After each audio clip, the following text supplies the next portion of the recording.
Hey, it's Sauce, and as you likely already know, it's shaping up to be a pretty intense snow year on the PCT. I've had a few conversations with PCT hopefuls this year. I know how overwhelming it can be with everybody telling you you're either crazy or irresponsible or sometimes even selfish for hiking the PCT in a high snow year, and I wanted to share some perspective after my experience in 2019.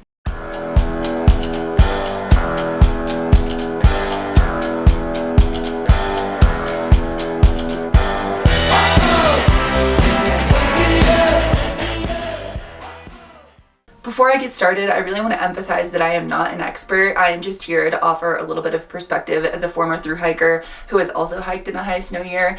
I'll be linking a bunch of other resources in the description of this video to help you navigate a lot of the different technical aspects of the Sierra in a high snow year. The tips I'll be sharing are mixed between mindset strategies and then practical application advice, and they're just things that helped me through the Sierra in 2019, and I hope you find them helpful as well. Another thing to note about my experience, which I will touch on a little bit later in this video, is that I did start the Sierra pretty late in 2019. I started my thru hike on May 9th and then didn't enter the Sierra until July 2nd, and that can make a big impact on the experience that you have going through, especially in a high snow year. Waiting even 1 to 2 weeks can make a really big difference in how much snow has melted, so I just wanted to make that very clear that I did enter the Sierra pretty late, all things considered. With that out of the way, here is my first and potentially my most crucial tip, and that is to stay off the Facebook groups. I know they might have been helpful in the past, but these days I think Facebook groups are where the sanity of your thru hike goes to die. It's where the armchair experts and keyboard warriors go to tout their opinion as fact and fearmonger you into essentially never leaving your front porch. While there is occasionally good advice on there, I don't think it's worth all the bullshit and potential anxiety-inducing rants that you have to wade through to find it. There are other much more direct and helpful resources of information, some of which I have linked below. That brings me to my second piece of advice, which is try not to stress until Kennedy Meadows South if you can avoid it. In 2019, I found it pretty useless to stress about the snowpack until it was actually going to affect my hike. There wasn't a lot I could do about it in the desert, and basically the only thing you can do is maybe try to take a little extra time as you're going through.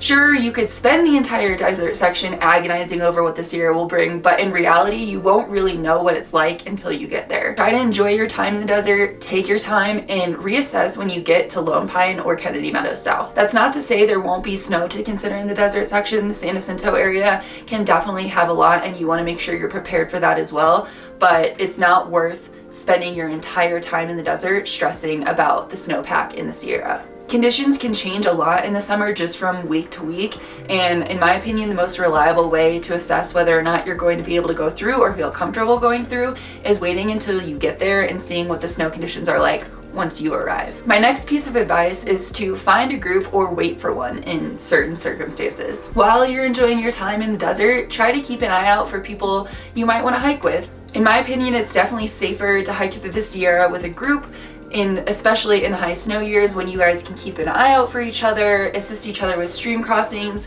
and generally help each other keep the morale up. Part of this advice though, when and if you enter the Sierra with a group, make sure that you are very clear on communication. Make sure you know exactly what is expected of each other, like for example, are you going to wait for each other at camp each night? Are you going to hike in a single file line? Are you going to wait for each other at every single stream crossing, or are you only going to wait for each other at stream crossings you consider dangerous? If you decide that, what does everybody in the group consider dangerous? Are you only going to wait for each other if it's above 2 feet? Make sure you're extremely clear on what's expected so you know what to do and who to contact if things go south. Moving on to stream crossing safety, which is arguably the most important piece of safety consideration in a high snow year on the PCT. Snow will certainly present a challenge, but the most life-threatening obstacle is going to be stream crossings. My first tip for stream crossing safety is always wait for other people at a dangerous crossing. Whether you're hiking with a group or you need to wait for someone else to come through, you definitely do not want to go into a stream alone where you could be swept away and no one saw. The PCT and JMT are popular enough that if you wait long enough, it is more likely than not that someone will show up. Second is always unbuckle your backpack when you're crossing a stream. That's because if you happen to fall, you don't want your pack to be holding you down or get caught in something and hold you under. And if you're already unbuckled, it's much easier to take it off while you're in the water. Next, make sure you know how to properly cross a fast running stream and also the different stream crossing methods. Generally, you want to try not to cross water that is higher than your knees. It's also easiest to cross if you face upstream, step sideways, and always have 3 points of contact. So this can look like 2 feet on the ground and a trekking pole in the water. Definitely take your time finding your footing and use your trekking poles for extra balance. When you take a step, don't lift up your other foot until that first foot is securely stable, not slipping around on rocks or anything. The PCTA article I linked below goes in depth on different stream crossing methods as well as ways to cross as a group. Fourth tip is to keep an eye out for strainers and generally look downstream. You don't ever want to attempt before rapids or falls or what people call strainers, which is down trees or bushes in the water that could potentially trap you and hold you in the water. Always be aware of what's downstream from you and how you would swim out if you did slip and get swept away. The fifth and probably one of the most useful tips is to seek alternate crossings up or downstream. I can't tell you how many times we had to do this in 2019. We spent hours walking up and down the sides of streams or looking at far out comments to see where other people had scoped out safer places to cross so that we didn't have to cross right at trail where the stream often looked more dangerous. Some areas that are safer to cross are where the stream maybe breaks into multiple channels, where the channel itself widens. You always want to look for where the channel is straight rather than around a bend. Sometimes sandbars can help to slow down the flow a little bit, looking for where the stream is shallower. All of these things can make it a safer crossing maybe than right where the trail goes through. You may have to walk like a mile or more up or downstream in some cases, but it's definitely worth it in order to cross safely.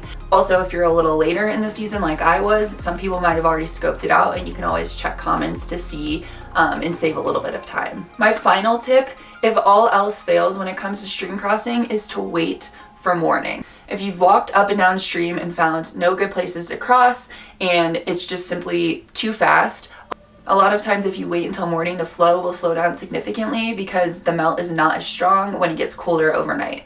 Moving on to some essential equipment, and that is bringing spikes and bringing them early.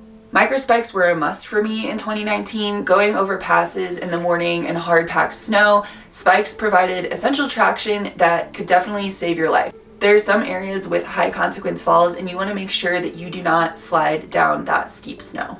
There are areas in the desert, especially during high snow years, that spikes are very useful as well, especially around the San Jacinto area. Fuller Ridge gave me trouble even in May in 2019, and it can get really hard packed and icy just because of the spring melt and freeze and melt and freeze. And you want to make sure that you have traction in those areas where there's steep drop-offs on the side of the mountain if you slip. If you're entering the Sierra especially early, you might even consider doing crampons instead of spikes. However, micro spikes were all I needed when I went in July of 2019. In theme with bringing the right gear, you want to make sure that you bring an ice axe and know how to use it. I did not personally know how to use an ice axe prior to the PCT. I'd never hiked in snowy mountains, but in my opinion, it's an essential skill to learn before hiking the PCT in a high snow year.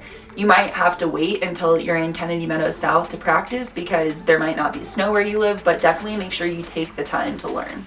We practiced a lot on low consequence snowbanks so we could get a feel for how to use it. Also, I see a lot of hikers feeling rushed and not feeling like taking the time to take your ice axe out on some of those steep slopes, but if you can tell that if you're gonna slide and you can't stop, that it would be very harmful or even deadly, then you want to make sure you're taking the time to actually take your ice axe out and use it. Knowing how to self-arrest on a steep slope can be a life-saving skill. Next, you want to make sure that you're always paying attention to navigation. Water crossings and technical difficulties of the snow aside, the other big challenge of a high snow year is going to be finding your way. The trail is often covered by snow or water, and that means it's not as easily apparent which way you're always supposed to go. Make sure to keep a close eye on whatever form of navigation you're using so you don't end up miles and miles off course. And remember that just just because someone else went a certain way doesn't make it the right way. In 2019, there were a few times where I got lazy and just started following the boot pack, and it turned out to be the wrong direction, and I had to backtrack, and it was a whole thing, and wasting precious energy in a situation that is already really challenging. Next, early mornings are going to be your friends on the PCT in a high snow year. Waking up early is good for both climbing passes and for stream crossings. Doing passes as early as possible will allow you to take advantage of the harder snow and also hopefully avoid post-holing for hours on end, although in a high snow year you might end up doing this anyway, but it's a lot less dangerous when you're not in steep and technical terrain. And as I mentioned before, mornings also typically offer much safer stream crossings. Don't be afraid to set up on one side of a stream if it's late in the evening and wait to cross until the morning. Next is to bring extra food. Snow can significantly slow your travel. If you're not running out of food, you can make better decisions about what the smartest way forward is. Does it make more sense to turn around and go back? Does it make more sense to go around something? When you don't have limitations of not having enough calories, you're definitely in a better position to make those smarter decisions. Next is be flexible and know your bailouts. In addition to having more food making you flexible, knowing different routes and bailouts will also help you be more flexible and make better decisions when it comes to potentially dangerous circumstances. It's okay to flip or skip if you encounter situations that are too intense for your skill level, or maybe a stream crossing that's too deep if you're a shorter person. You always want to be aware of your alternate options, your bailout points, and your backup plans. Never go through something that you wouldn't be comfortable going back through the other way. A through hike is not worth your life. If you're listening to all of this and the idea of disrupting your footpath just is unfathomable to you or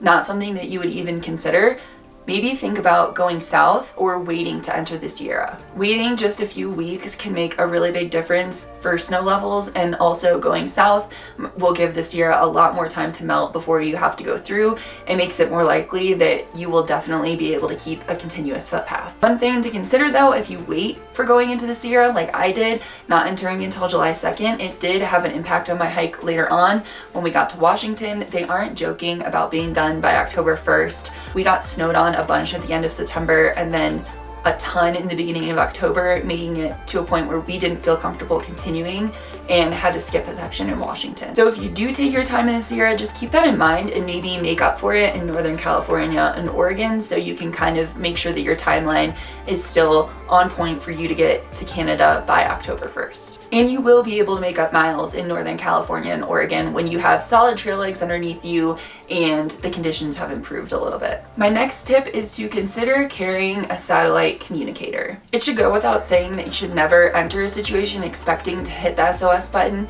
but it's a good idea to have it in case of a worst case scenario. However, I mainly included it here for the sanity of you and your loved ones when you're going through the Sierra in a high snow year. It might take you a little bit longer than expected, as we talked about before, and being able to communicate that with your loved ones will give everybody a little bit more peace of mind. The only place that I got cell service in 2019 was at the top of Mount Whitney, and it was really shoddy at best. That night, me and my trail family camped at Crabtree Ranger Station, and there was a massive earthquake in California, and my mom absolutely panicked. She couldn't get a hold of me. It was like 3 more days until I exited in Bishop and had a bunch of worried text messages from her. It literally didn't do anything to us except for woke a few people up, but it would have been a lot nicer if I had charged my inReach and actually communicated with her that I was doing well. Depending on the model you get, it can also be a great tool for checking the weather and also having backup maps. My last 2 tips are going to be a little bit more fun and a little bit less practical. And the first one is to take advantage of glissading. One of the best parts of a high snow year is the ample opportunity for glissades. And if you don't know what that is, it's essentially just sliding down snow on your butt. You want to make sure that you do it in a controlled manner so you don't slide out of control and hit something and hurt yourself, but it is a lot of fun and much faster than hiking down the side of a giant mountain. Some tips that worked for me to make it a little more comfortable is either sliding down on like my foam sleeping pad or putting on my rain pants, although I used Frog Talks and it did shred them pretty bad, but it did protect my butt more than if I just went down in shorts. Another tip for glissading is to make sure you do it in the afternoon rather than the morning when the snow is still hard. I know a few too many hikers who've gotten really nasty scrapes